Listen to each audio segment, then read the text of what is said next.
Good morning. How the devil are you doing this fine day? Me? Well, I'm certainly glad it's Friday. It's been a very hectic week in one way or another. There's no sign of things slowing down either. By this time next week, my bags will be packed for Bauma, and I have a flying visit to Scotland to squeeze in first. But I'm not complaining, far from it, in fact. It's taken quite a while, but I now believe that the industry has finally grown accustomed to the format of this show. It's also accepted the fact that we're not just a flash in the pan, that we'll be here tomorrow and the day after and forever, basically. We picked up a new client earlier this week. I'll be telling you more about that soon. We can also confirm, as of this morning, we're going to be working with the fine folks at Hyundai during Bauma as well. And I'm speaking to another potential partner as soon as this show's over and done with. But rest assured, I will remember you all when I am famous. Some chance. Now, without further ado, let me roll the intro, post the question of the day, and get this show on the road.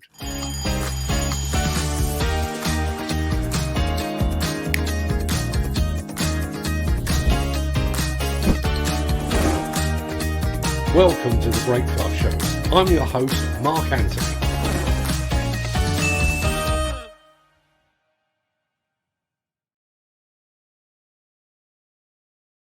Now, just before I actually start the show proper, I wanted to flag this one up. This is where I often joke about the fact that this show is very much planned.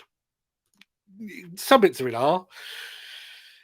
Today is our 395th episode, which obviously means that our 396 will happen on Monday. But unfortunately, because of my journey up to Scotland on Tuesday, our 400th show won't happen now until after Bauma, which is a shame. It means we're going to be stuck on the 399, well, basically for a week. It's just the way the cookie crumbled, I'm afraid. Now, back to the show. It is Friday, the 14th of October, and as that remarkably persistent guy just said, welcome to the Breakfast Show. I am your host, Mark Anthony. In today's show, the misinformation surrounding the death of a demolition worker at Ironbridge Power Station. We have Prinoth tracked carriers in epic action. If it's good for rail, then why isn't it good for demolition and construction? That'll become clearer when we get there. And as we look forward on the road to Bauma, we're looking back with Hitachi.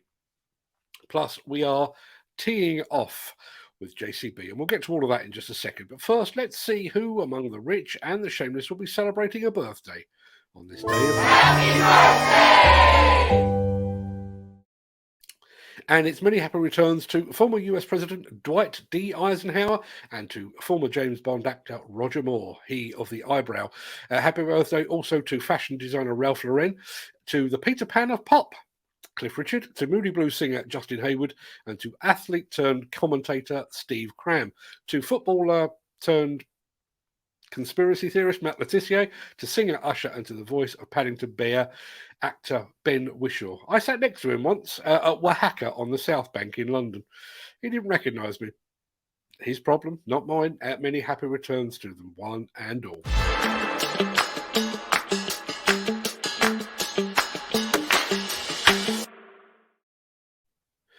A jury has concluded that a demolition worker who died 3 weeks after breaking his leg at Ironbridge Power Station died from the combined effects of an accident and natural causes. But the jury of 10 men and women were unable to conclude how Paul Wilson had suffered a broken right tibia, that's his shin bone, on Valentine's Day back in 2021. According to local newspaper reports, Wilson had been employed by Demolition Services Limited, or DSL, the company charged with the demolition of the former power station at the time of the incident. Members of the jury had been asked to try and decide between two versions of how the accident might have happened. The only eyewitness, a man called Robert Lynn, had told the health and safety executive that his colleague had tripped. But at the witness stand, he admitted lying and said he'd been asked by Wilson to stick to the story. But he also said he was glad that the truth was out. Wilson had told his widow, Lorraine, that he'd been taking down plastic sheeting in an operation to clear asbestos from the car park under the power station's administration block. He originally told her that he'd fallen down a manhole, but she told the inquest that she believed her husband had lied because of the extent of his injury. During a second phone call to his wife, Wilson admitted lying and said he'd been on a scaffolding tower at the time of the incident.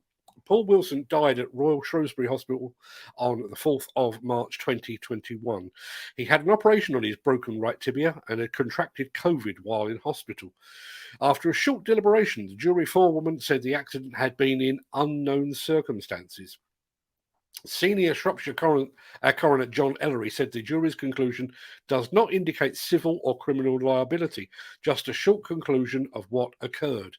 Now, we reached out to Demolition Services, the company that employed Paul Wilson, and the company kindly sent us a statement that reads: It was reported that around 8:20 a.m. on 14th of February 2021, that an asbestos operative had injured his leg, working at ground level and whilst desheating one of the final asbestos enclosures concluding the asbestos removal works at Ironbridge Power Station. The operative was subsequently taken to Shrewsbury General Hospital and the company commenced an internal investigation. Unfortunately, Mr. Wilson developed COVID-19 shortly after being admitted into hospital and his condition deteriorated before he sadly passed away on 4th of March 2021 as a result of a pulmonary embolism. The company was later subject to an independent HSE investigation which was unable to identify either the cause of the accident or any breaches in health and safety legislation. The inquest into Mr. Wilson's death was concluded earlier this week, although, similarly, the jury were unable to identify the cause of the accident. Demolition Services continue to nurture a culture of proactive hazard identification, continuous improvement and learning. The company are deeply saddened by the passing of Mr. Wilson and thoughts go out to his family, friends and colleagues. Yeah, we'll be talking more about accidents and their outcomes right after this. Since the finance bill came into effect in April, the construction industry has seen a surge of fuel thefts. The rising cost of living has placed an additional risk of theft by employees and contractors, as well as opportunistic thieves. By using diesel dye and placing warnings of its use, you are sending a clear message that this is your fuel.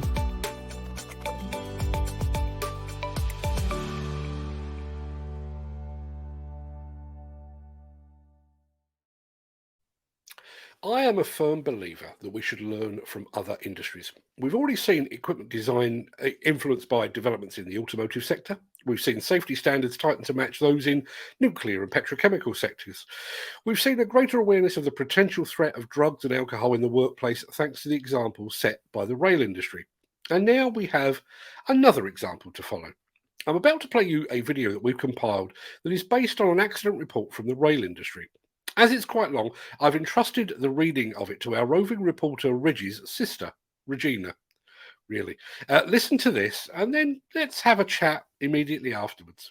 On the 21st of October 2021, a passenger train travelling at 123 miles per hour struck a hand trolley on the track in Oxfordshire. There were no injuries among the passengers or crew on board and the train did not derail. The hand trolley was destroyed by the impact and debris from it caused damage to equipment under the train. The collision also resulted in minor damage to the track.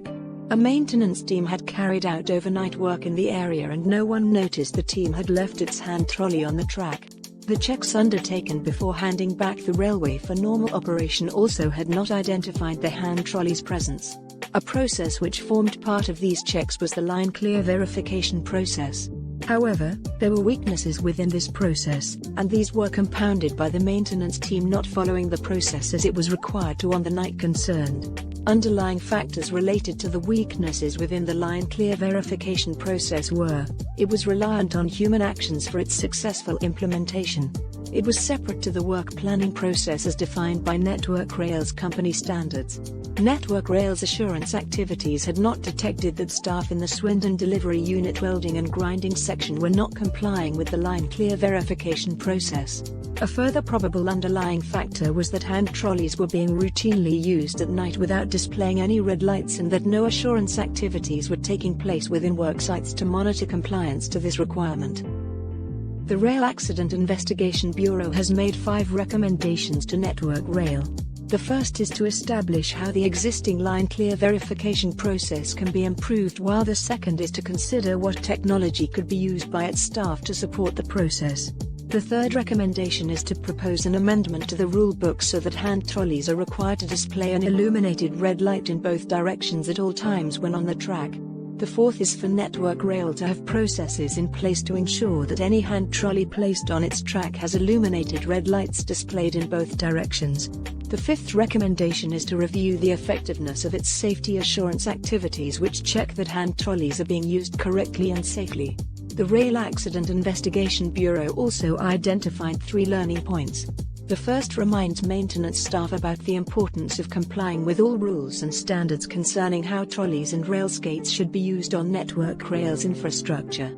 The second highlights the importance of clear communication between the staff at a train involved in an accident and those based in control rooms to establish what damage has been sustained by a train, so that the appropriate controls can be put in place before the train is permitted to move. The third is that staff involved in planning maintenance work produce documents that are accurate, appropriate and specific for the task that is being carried out and involve those responsible for the work in the planning of it.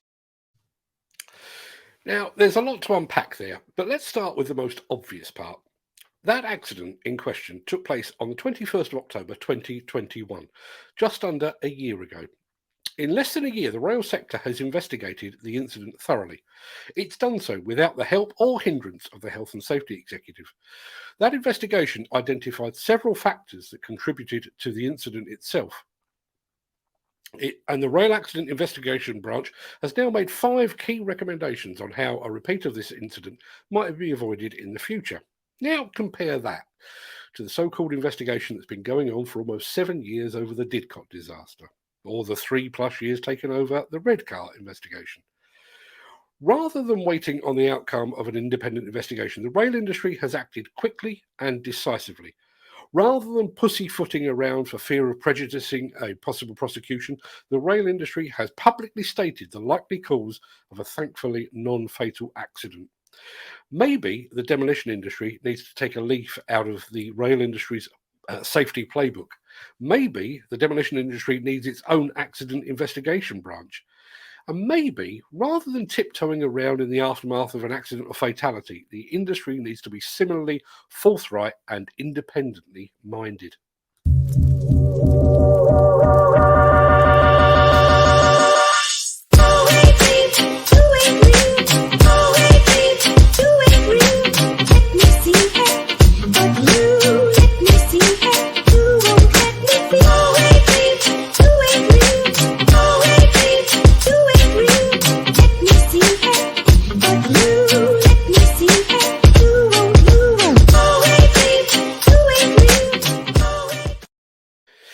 It's tempting to think of track carriers as practical yet unexciting, functional but, a bit dull. Well, it's time to think again.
Just so you know, there is a Prinoth model kicking around the office here somewhere. I will throw that into the pot when we do our post-Bauma pre-Christmas giveaway. That makes sense. I'll tell you more about that just as soon as we've restocked our giveaway stores after Bauma. Now, speaking of Bauma, as we kind of were, I need that.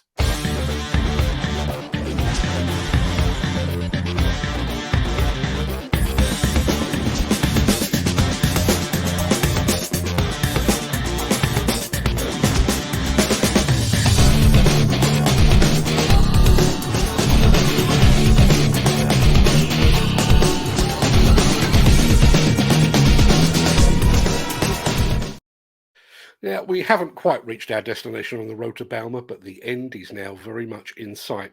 And while other major manufacturers have been using video to give us an early glimpse of the equipment that will be on display this time around, Hitachi is playing its cards rather more closely to its chest. And instead of letting the cat out the bag about what's going to be on show this time around, the company has reminded us of what they had on show at Bauma 2019.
Yeah, I wonder what Hitachi has up its sleeve. The Miller GT series heralds a new era of unrivaled power and cutting-edge intelligent coupler technology, increasing job site safety, machine versatility, and productivity. It's the added versatility that you need at the value you can afford. To find out more, visit millergroundbreaking.com. All right, a couple of bits from the chat that I'm going to throw over to very quickly, and I'm going to come back to this one after the show. But Gary Muirhead says, do you personally think it will affect the show at Bauma and the atmosphere with the other manufacturers not being there, i.e. Volvo, JCB? Case is another one. Caterpillar will be there, but not in person. They'll be there as their local dealer. Yes, I do think it will impact. Hopefully not too much, but I'll come back to that after the show. But just as importantly, I asked the question of the day, what have you got planned for the weekend? And Peter Ferguson said it's his wife's birthday. They have drinks and a meal out organised. So many happy returns to Mrs. Ferguson, whenever that is, whether it's Saturday or Sunday or sometime around that. Now, we were just speaking about Bauma, and let's get back to that. I received a press release from the fine folks at Hydrema yesterday. Now, on the upside, they are planning to unveil an all-new, all-electric truck at Bauma 2022. But on the downside, they're unwilling or unable to provide any photographs or video of the machine in question until Bauma opens its gates. Frustrating though that is, it did require me to swing by the Hydrema YouTube channel, and I haven't been there in a while. In fact, I'm not even sure if I've been there since the Breakfast show began. But I'm glad that I did, because I found this.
My question of the day today was, what do you have planned for the weekend? Personally, I have the unenviable task of starting to clear my parents' house. But what about you?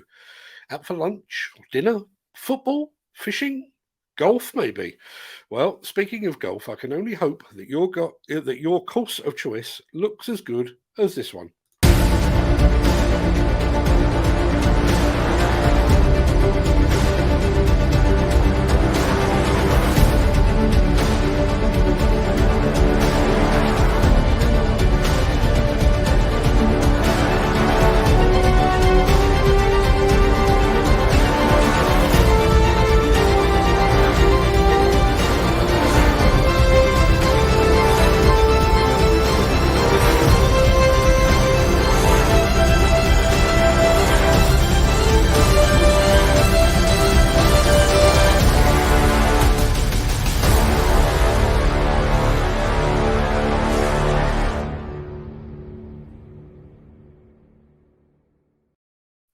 Yeah, I've been lucky enough to stay at the JCB Golf and Country Club several times now. I've even whacked a few balls about at the JCB driving range, but even though golf is not my thing, pretty damned envious of anyone that gets to play a round on the course itself. Sorry to interrupt the guy with the funny glasses, but if you're enjoying this video, please hit the like button as it helps our channel. Or, better still, share this video with a friend or a colleague. Thank you. Right, back to Beardy. Right, that pretty much wraps up the main part of this morning's show, and it wraps up this week as well. No show tomorrow because clearing parents' house and stuff. I'll bore you with that some other time. So I'm going to roll the outro in just a second before leaping gazelle-like over into the chat to see what you're all saying today. It's been a nice busy chat, which I'm always pleased about. If you can't stick around for that, then please stay safe. Look after yourself, your family, your friends, and your colleagues. And thanks for watching. Have a great day. Have a great weekend. And I'll see you again on Monday. But if you do have the time and the inclination, I'll see you on the other side of this.